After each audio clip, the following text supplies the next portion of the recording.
I'm simply special effects.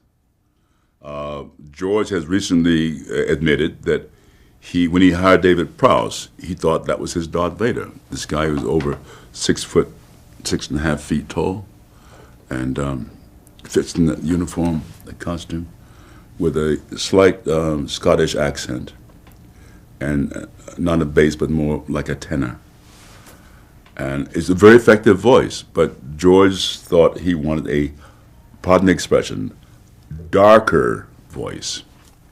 So he hires a guy born in Mississippi, raised in Michigan, who stutters, and that's the voice, and that's me.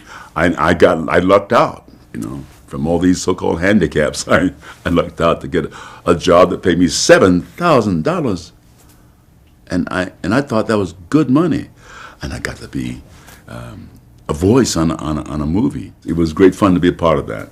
I looped it like an actor would voice, lip syncing, but there was no lip, so I was lucky. I just watched his body language, and in the second one, Kirshner, because by now David Prowse knew his voice was not going to be used, so he just sort of threw the lines in, and Kirshner gave me a soundtrack with him doing the voice of Darth Vader. Kirshner's voice is like this, and I'm imitating him badly, but it was scary as hell. Kirshner was scarier than I could ever be. I remember the second, when George had a chance to counsel me, he said, we don't know what we did right, so let's just try what we did.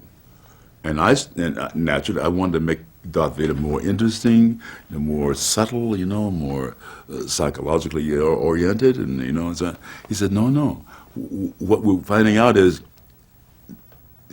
you got to keep his voice on a very narrow band of inflection, because he ain't human, really. So that was the answer.